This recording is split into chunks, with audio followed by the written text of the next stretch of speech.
सुंदर सुंदर अभी सुने के मिलल केकरा से आ जवन हमरा कहे के रहे तवन तो हमारे गुरुजी कह देनी ऐसे हम बेसी कुछ ना कहब फिर भगा देनी बात सही बा ब्यास के गरिमा होला ब्यास के अपन मंच ना छोड़े के चाहिए इनके खाई बेकार बा चली कोनो बात नहीं है अच्छा वो गावे आती कि पैसा तहसील आइल थी अरे भौजी लगा थी बड़की भौजी थी इतना जरूर कहब निर्मला जी हाँ ठीक बा हम ज्यादा कुछ कहबे ना करो लेकिन इतना जरूर कहब कि यूपी बिहार झारखंड में जवान भोजपुरी गीत संगीत के स्थिति हो गई बा ए महाराज वो भोजपुरी गीत संगीत के स्थिति में सुधार रहुआ कर सकत रही काहे काहे के रुआ एकलौता नारदी कलाकार हई महिला नारदी में पूरे भारत में रुआ एकलौता कलाकार है जो नारदी गा रहल बानी रुआ नारदी कोनो लेडी जब निखन गावत रुआ एकलौता बानी तो जे भी कलाकार से प्रोग्राम होई ओकरा में रुआ चाहत रहे कि अश्लीलता के हम कंट्रोल करी तो जे भी रुआ से प्रोग्राम गाई तो संभर के गाई अश्लीलता पर रोक लग जाई लेकिन आज स्थिति ऐसा आ गई बा नारी हो जाता है यहाँ रुआ भी नहीं कहले लेकिन बहुत जगह हम सुनले बानी के रुआ कहता नहीं कि निर्मला के नाम पर लोग बेना फेर देला काहे फेरता ए पर रुआ चिंतन करी थोड़ा सा माना न करी तनी थोड़ा सा चिंतन करी यो बुझाइले अब देखी ना हम सीनियर हो कि चाहे जूनियर हो कि वो सब मतलब नहीं के मतलब ही बाकी एक बात जरूर हम कहब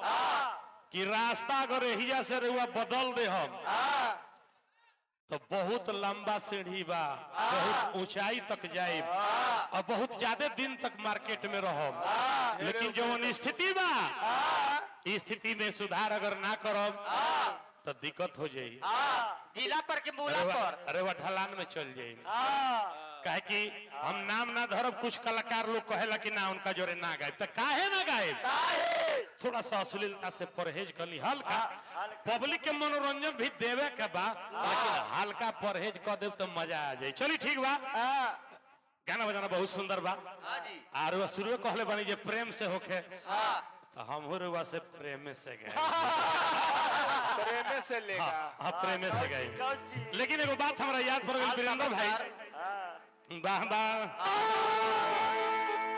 जबरदस्ती में 376 लाख आवत पैसा हसावत बा पैसा रोवावत बा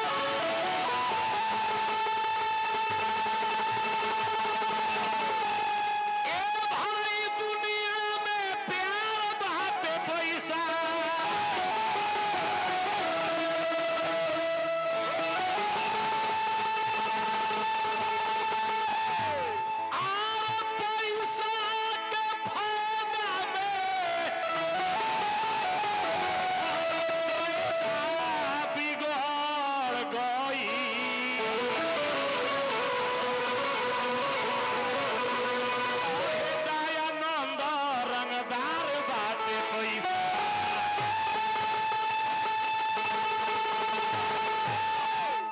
पैसे से इज्जत बेइज्जत मिले पैसा से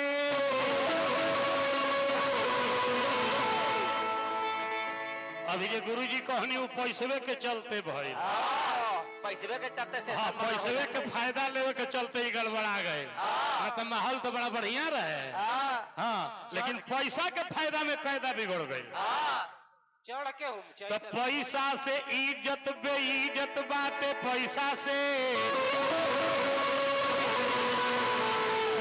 शान बाई मान के बाजार बाटे पैसा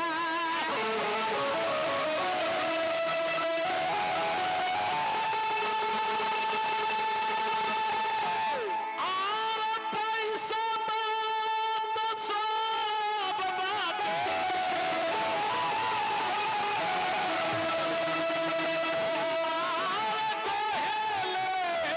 बीरे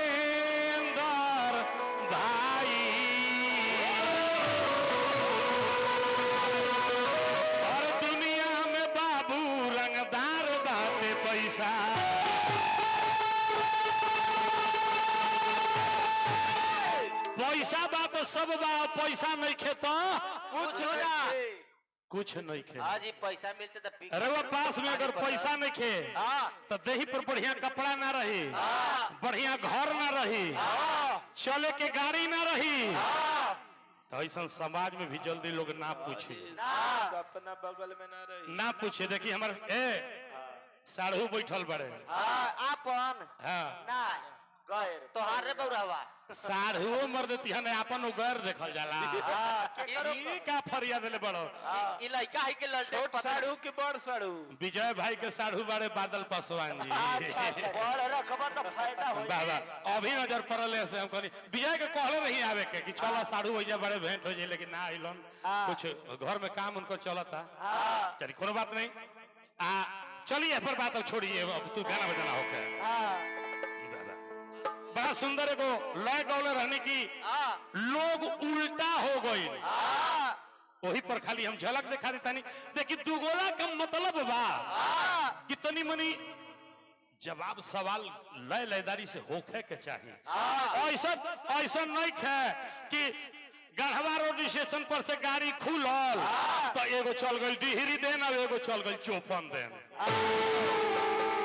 एक लाइन में रही तब नु मजा आई। बाबा हे विधाता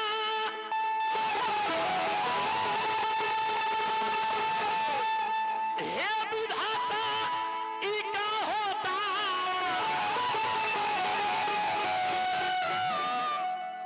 हे विधाता ई का होता, और सुंदर यह संसार लोग के बुझाते नहीं खे।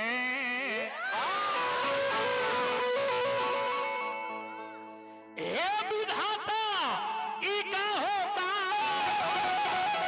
हे विधाता ई का होता। जगावा हो चल गई काजी अन खोले बनी महाराज। हे विधाता ई का होता, और सुंदर यह संसार लोग के बुझाते नहीं खे, लोग के बुझाते नहीं खे, लुट गईल लोग प्यार में।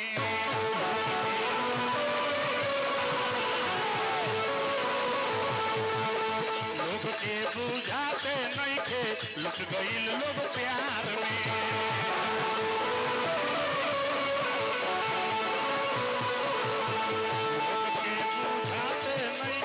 लुट गई लोग प्यार में।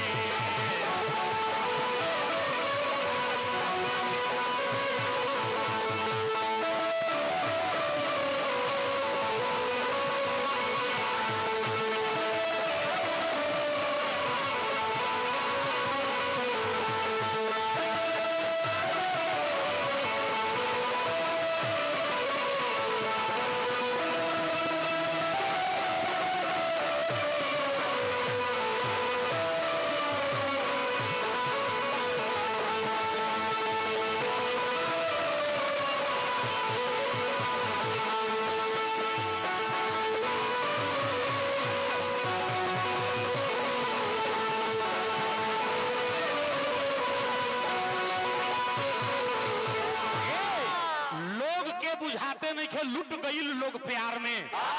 लेकिन देखिए इस समझे वाली बात बा, हर तक कौन सा रावण घर घर भइले, कौन सा रावण घर घर भइले, कैसे बाची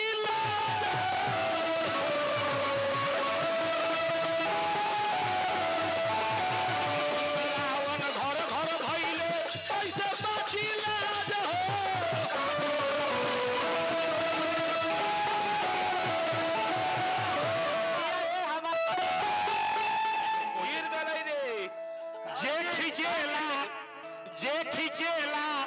जे खिचेला सारी सती के, जे खिचेला सारी सती के ओकर सर पर ताज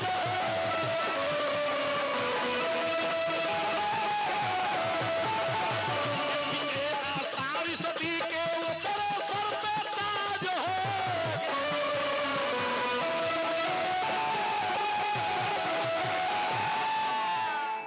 खींचेला सारी सती के ओकरे सर पे ताज हो। आज समाज के यह स्थिति बा। कंस रावण घर घर भइले कैसे बाँची लाज हो। जे खींचेला सारी सती के ओकरे सर पर ताज हो।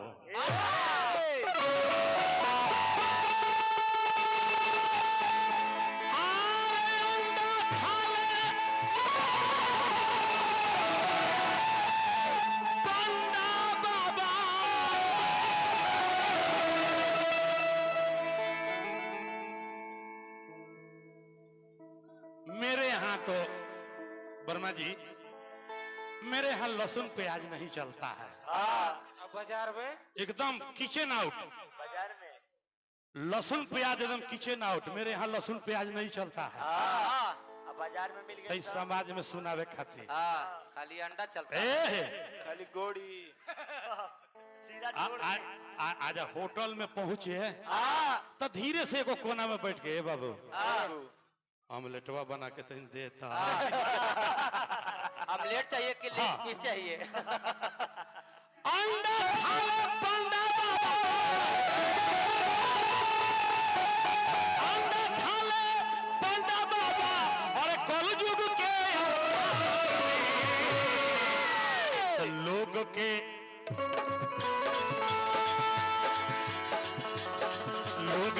बुझाते नहीं थे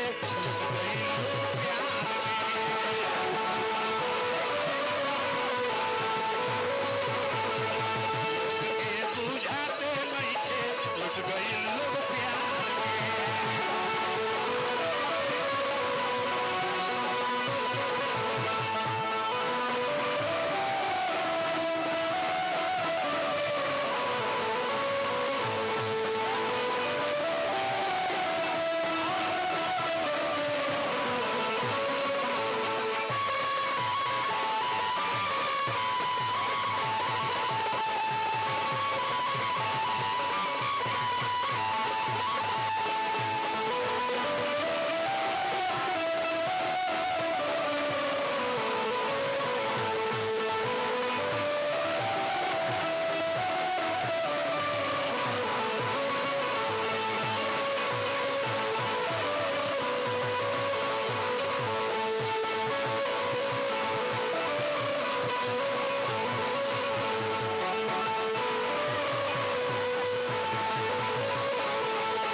रात भर जे प्रोग्राम रुआ एजा देखनी यूट्यूब चैनल पर भी मिली।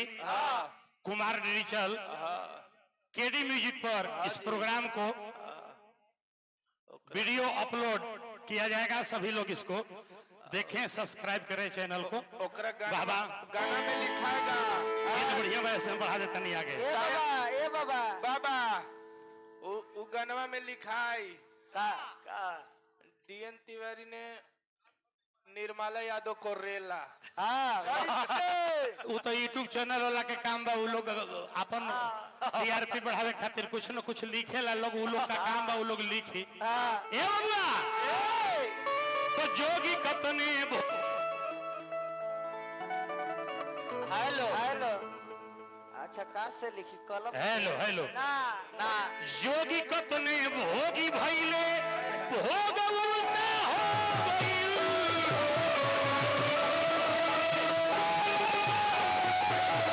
जोगी कतने भोगी भइले उल्टा हो गइल।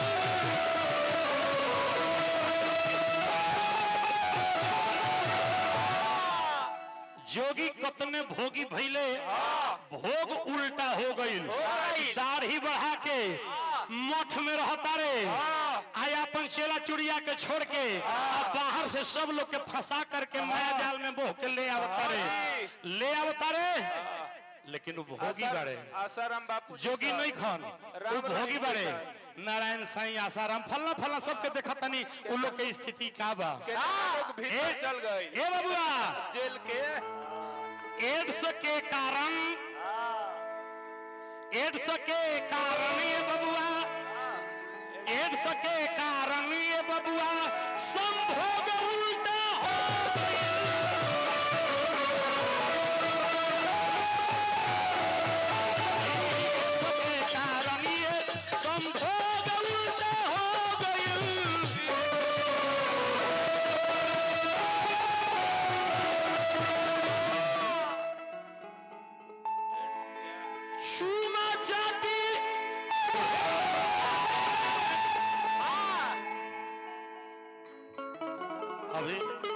बड़ा बढ़िया देखे में लागत रहे। देखे में का लागत रहे? कभी निर्मला जी आयल रही तो हमार सपना जे बा वो सपना हमार बारी, लेकिन सपना निर्मला जी के चुमा लेत रहली है, कौन में बाया गाल में? चुमा लेत रहली है। आ निर्मला जी एगो बात कहली, हाथवा से बौरा ए बबुआ, निर्मला जी एगो बात कहली कि हमरा बुझाता कि ढेर लमहर बा।